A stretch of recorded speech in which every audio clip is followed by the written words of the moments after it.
सोनापुर गांव में नेहा नाम की लड़की अपने माता पिता के साथ रहती थी। उसके माता पिता सभी बहुत ही दयालु थे। वो हमेशा हर किसी की मदद करने को तैयार रहते थे।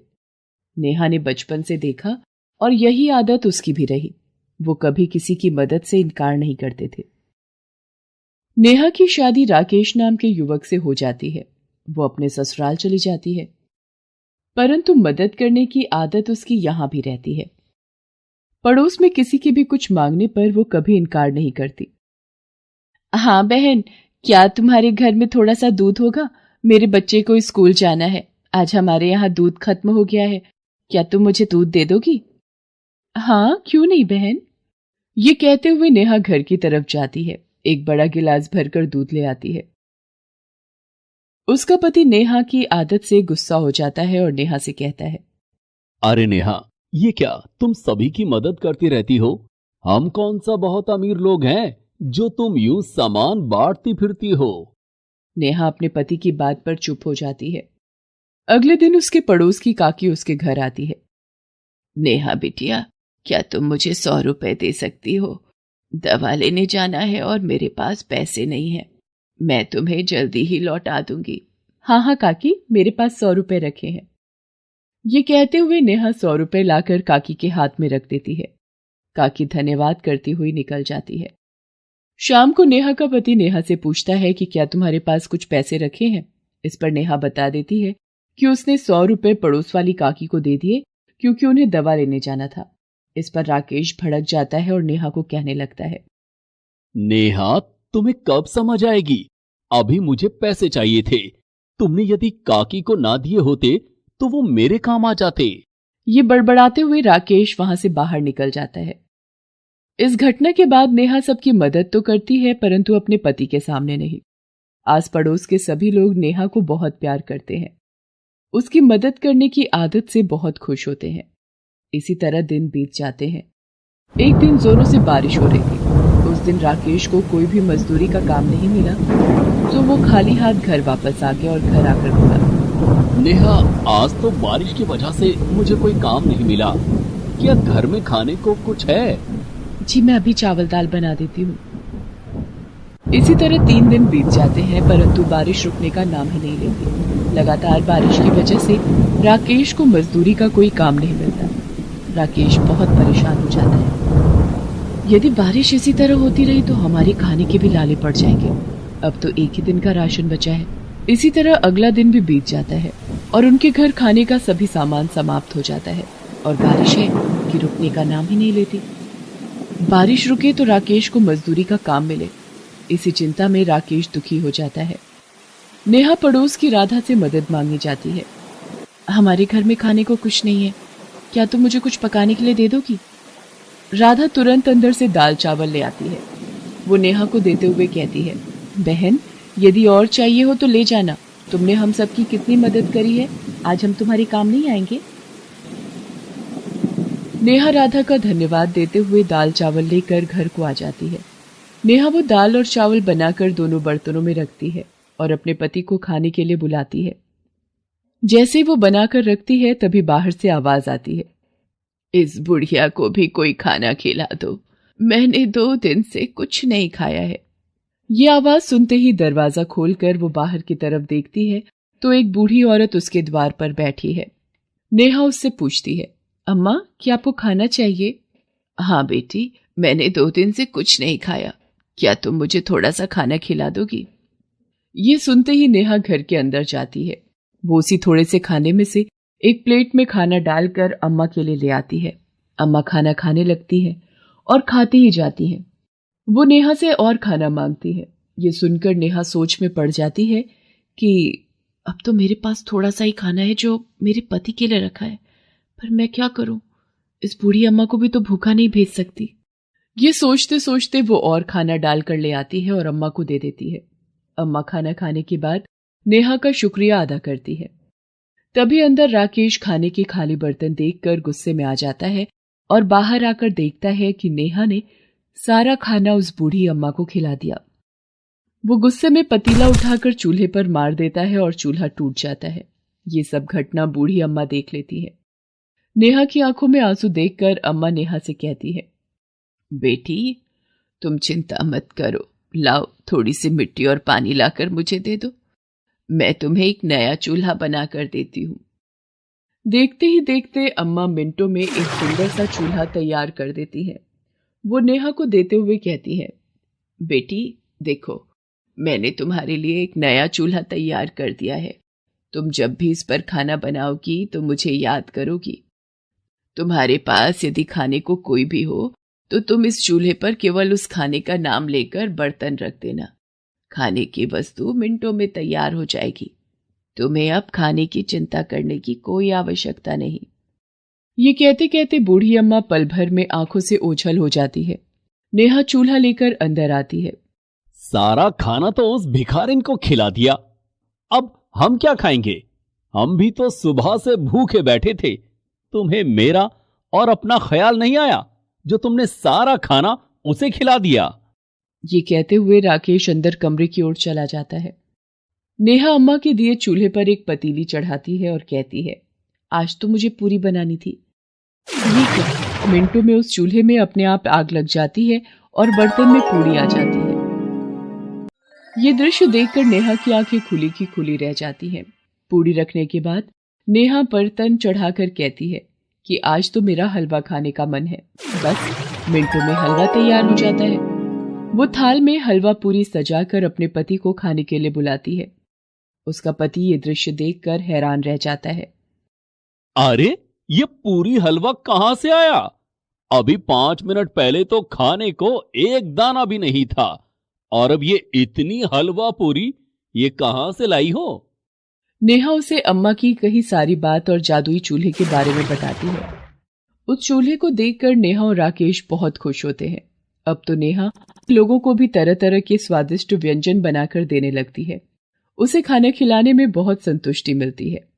इस तरह उसके घर में अब खाने की कभी कमी नहीं रहती, बल्कि वो अपने द्वार पर आए किसी भी भूखे को खाली पेट नहीं भेजती, बल्कि उसे भर पेट भोजन कराती। सरिता की उम्र बहुत ज्यादा नहीं थी जब उसकी शादी शैलेश से हुई। सरिता के माँ बाप बहुत गरीब थे, इसलिए उसकी शादी में ज्यादा कुछ दहेज में नहीं दे सके। सरिता की सास हमेशा इस बात के लिए उसे खरी खोटी सुनाती रहती थी। एक दिन सरिता की तबीयत थोड़ी खराब थी।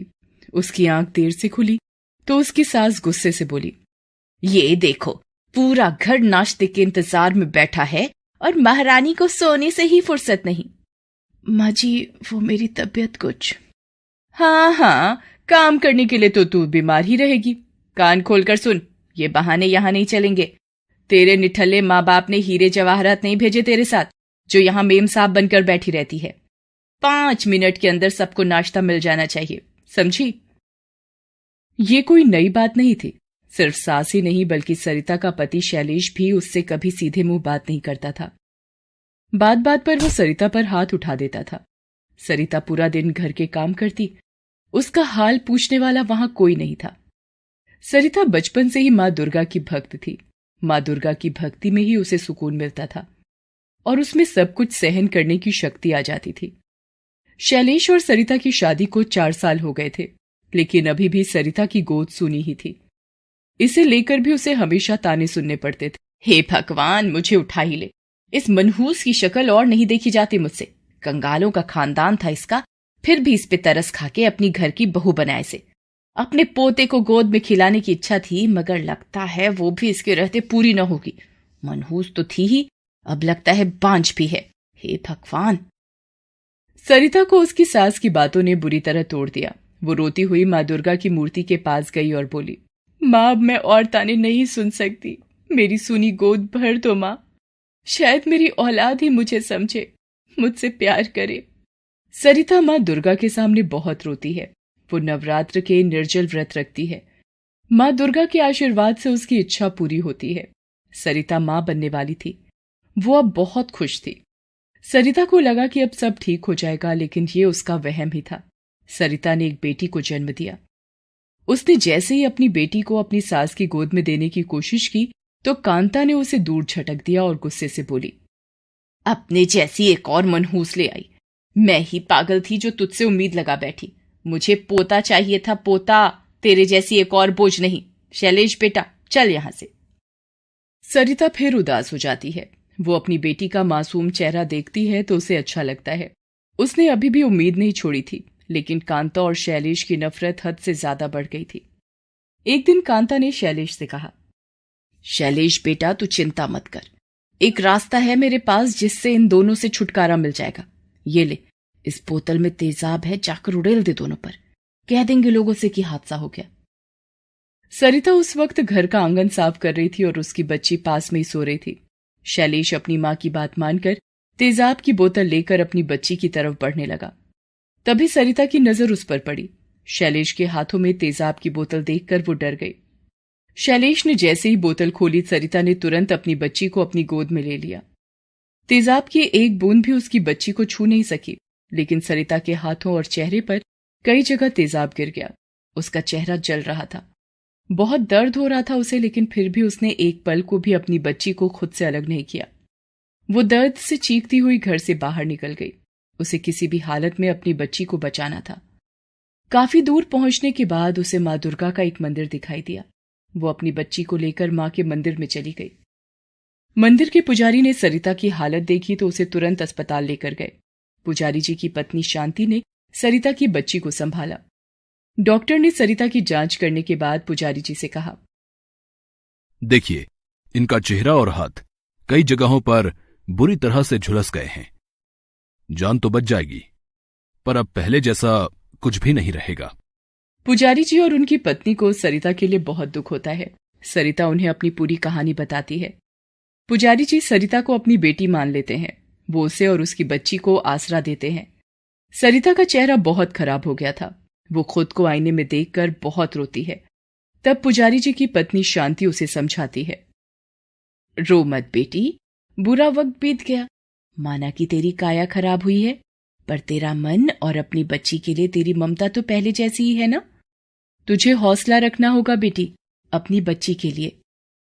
सरिता को शांति की बात समझ आ जाती है। वो अपनी बच्ची का नाम ऋचा रखती है और अब उसके जीवन का मकसद ऋचा को एक अच्छी जिंदगी देना ही था। वो मां दुर्गा के मंदिर में ही रहने लगी और लोगों के घरों में काम करके अपना गुजारा चलाने लगी। वक्त बीतता गया और ऋचा स्कूल जाने लगी। एक दिन ऋचा के साथ उसकी कुछ दोस्त उसके घर आईं, लेकिन उन्होंने जैसे ही सरिता का चेहरा देखा वो सब डर गई। ऋचा की दोस्त कविता गुस्से से बोली, ये कौन है? कितना डरावना चेहरा है इनका। ऋचा, तू हमें डराने के लिए अपने घर लाई है? नहीं नहीं, ये मेरी मम्मी है, तुम इनसे डरो मत। हे भगवान, कितनी डरावनी मम्मी है तेरी। तू कैसे रह लेती है इनके साथ? अब हम कभी तेरे घर नहीं आएंगे। चलो सब चलो यहां से, मेरे घर जाकर खेलते हैं। ऋचा की सभी दोस्त वहां से चली जाती हैं। ये देखकर ऋचा बहुत उदास हो जाती है। उसे उदास देखकर सरिता उसके पास जाती है और उसके सिर पर हाथ रखते हुए कहती है, उदास मत हो बेटा, मैं जब काम पर चली जाऊं तब बुला लेना अपने दोस्तों को। नहीं, अब वो लोग कभी मेरे घर खेलने नहीं आएंगी। आपका बदसूरत और डरावना चेहरा जो देख लिया उन्होंने, मेरे साथ हमेशा ऐसा ही होता है। शायद अब मेरी दोस्त मुझसे बात भी नहीं करेंगी। आप बहुत बुरी हो, बहुत बुरी। ऋचा रोती हुई वहां से चली जाती है।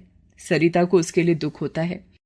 वो भी उदास मन से मंदिर चली जाती है और मां दुर्गा के सामने हाथ जोड़कर कहती है, मां, मेरे साथ जो हुआ सो हुआ। मेरी बेटी से उसकी खुशियां मत छीनिए। मेरी बदसूरती उसके दुख का कारण बन रही है मां। इतना कहकर सरिता रोने लगती है। पुजारी जी की पत्नी शांति उसे रोता हुआ देखकर उसके पास आती है। सरिता उन्हें सारी बात बताती है। शांति सरिता से कहती है, रो मत सरिता, तुम्हें ऋचा को सब कुछ सच सच बता देना चाहिए कि तुम्हारे चेहरे का ये हाल क्यों और कैसे हुआ। मुझे विश्वास है कि सच जानकर ऋचा का तुम्हारे प्रति बर्ताव बदल जाएगा। वो तुम्हारे त्याग को समझ पाएगी। नहीं माँ जी, मैं उसे कुछ नहीं बता सकती। अगर उसे पता चल गया कि उसके पिता और दादी उसे मारना चाहते थे तो उसे बहुत दुख होगा, और मैं ये नहीं चाहती। सरिता ने कभी ऋचा को सच नहीं बताया। ऋचा उसके चेहरे के साथ साथ उससे भी नफरत करने लगी थी। हालांकि सरिता उसे खुश करने के लिए बहुत कुछ करती थी, लेकिन उसका कोई फायदा नहीं होता था। धीरे धीरे ऋचा ने सरिता से बात करना तक बंद कर दिया। ना वो सरिता का हाल पूछती थी और ना ही उसे अपने बारे में कुछ बताती थी। अब ऋचा कॉलेज जाने लगी थी। सरिता को ऋचा की बहुत फिक्र थी। एक दिन सरिता ने ऋचा को एक लड़के के साथ उसकी बाइक पर घर आते देखा। वो लड़का सरिता को ठीक नहीं लगा। सरिता ने ऋचा से कहा, ऋचा, वो लड़का कौन था? अच्छा, तो आप मेरी जासूसी करती हो। मेरा दोस्त था वो। तो उसे घर के अंदर लेकर आना चाहिए था, मैं भी मिल लेती। अच्छा, ताकि आपका बदसूरत चेहरा देखने के बाद वो कभी मुझसे बात ना करे। आपसे मेरी खुशी देखी नहीं जाती ना। आपकी वजह से पहले ही ना जाने मैं अपने कितने दोस्तों को खो चुकी हूं। लेकिन अब बस, मेरी जिंदगी में आपको दखलंदाजी करने की कोई जरूरत नहीं। मैं कहाँ जाती हूँ, किसके साथ जाती हूँ, इससे आपका कोई वास्ता नहीं। बस मेरा कॉलेज पूरा हो जाए, फिर मैं जॉब कर लूंगी और फिर आपके साथ नहीं रहूंगी। ऋचा गुस्से में वहां से चली जाती है। एक बार फिर उसने सरिता का दिल दुखाया था। सरिता की आंखों में आंसू आ जाते हैं, लेकिन फिर भी वो खुद को संभालती है। ज्यादा काम की वजह से उसकी तबीयत भी ठीक नहीं रहती थी और अब उसे ऋचा की भी बहुत फिक्र रहने लगी थी। उसने गौर किया कि ऋचा उस लड़के से बहुत ज्यादा मिलने लगी थी। एक दिन ऋचा देर रात उसके साथ कहीं जाने लगी तो सरिता ने उन दोनों का पीछा किया। वो लड़का ऋचा को लेकर एक सुनसान जगह पर ले गया। दरअसल वो ऋचा को एक पार्टी में ले जाने के बहाने अपने साथ लाया था, लेकिन उस पार्टी के बजाय वो सुनसान जगह पर ले आया। सरिता समझ गई थी कि ऋचा खतरे में है। उसने पुजारी जी को फोन करके फौरन उस जगह पर मदद करने के लिए आने को कहा और खुद छिपकर ऋचा और उस लड़के पर नजर रखने लगी। ऋचा भी सुनसान जगह देखकर डर गई। उसने कहा, विशाल, ये कहाँ ले आए हो मुझे? हम तो पार्टी में जाने वाले थे ना। हाँ, यही तो है पार्टी। बस फर्क इतना है कि इस पार्टी में बस हम दोनों ही शामिल होने वाले हैं। इतना कहकर विशाल ऋचा के साथ जबरदस्ती करने की कोशिश करने लगता है। ऋचा मदद के लिए चिल्लाती है। सरिता तुरंत जाकर विशाल पर हमला कर देती है। वो उसे धक्का देकर जमीन पर गिरा देती है और गुस्से से कहती है, तेरी हिम्मत कैसे हुई मेरी बेटी को हाथ लगाने की? तुझे देखते ही तेरी नीयत समझ गई थी मैं। चला जा यहां से, वरना जान से मार दूंगी तुझे। विशाल बहुत गुस्से में था। वो सरिता को बहुत जोर से मारता है। सरिता गिर जाती है। उसका सिर पास में पड़े एक ड्रम से टकरा जाता है। उसके सिर से बहुत खून बहने लगता है। वो बेहोश होने लगती है। विशाल ऋचा की तरफ बढ़ता है, लेकिन तभी पुजारी जी और उनकी पत्नी अपने साथ पुलिस को लेकर वहां पहुंच जाते हैं। पुलिस विशाल को पकड़ लेती है और अपने साथ ले जाती है। ऋचा शांति के गले लगकर रोने लगती है। वो सभी सरिता को अस्पताल लेकर जाते हैं। ऋचा को सरिता के लिए बुरा तो लग रहा था, लेकिन वो जाहिर नहीं कर पा रही थी। शांति उसकी हालत समझ गई थी। उसने ऋचा से कहा, ऋचा, तुम्हारी माँ को तुम्हारी बहुत जरूरत है। तुम्हें दुख ना हो इसलिए वो तुम्हें सच नहीं बताना चाहती थी, इसलिए मैं भी चुप रही। लेकिन अब मुझे लगता है कि तुम्हारा सच जानना बहुत जरूरी है। कैसा सच आंटी जी? शांति उसे सारी बात बताती है कि कैसे उसे बचाने के लिए सरिता ने खुद पर तेजाब झेला और उसकी जान बचाई। सच जानकर ऋचा को बहुत दुख होता है। वो रोने लगती है। कुछ ही देर में सरिता को होश आ जाता है। उसने जैसे ही आंखें खोली तो ऋचा उसके सामने थी। वो बिस्तर से उठने की कोशिश करती है तो ऋचा उसे सहारा देती है और रोते हुए उससे कहती है, माँ, मुझे माफ कर दीजिए। जब आपको मेरी जरूरत थी मैंने कभी आपका साथ नहीं दिया। अब मैं सारी सच्चाई जान गई हूँ। मेरी वजह से ही आपका चेहरा खराब हुआ और मैंने सरिता ऋचा के आंसू पोंछती है और उसे गले लगा लेती है। उस दिन से सब कुछ बदल गया। ऋचा अपनी माँ के प्यार और बलिदान को समझ गई थी। वो अब सरिता का बहुत ख्याल रखने लगी और नौकरी करके खुद घर संभालने लगी। अपनी बेटी का साथ पाकर अब सरिता भी बहुत खुश रहने लगी। Please subscribe this channel.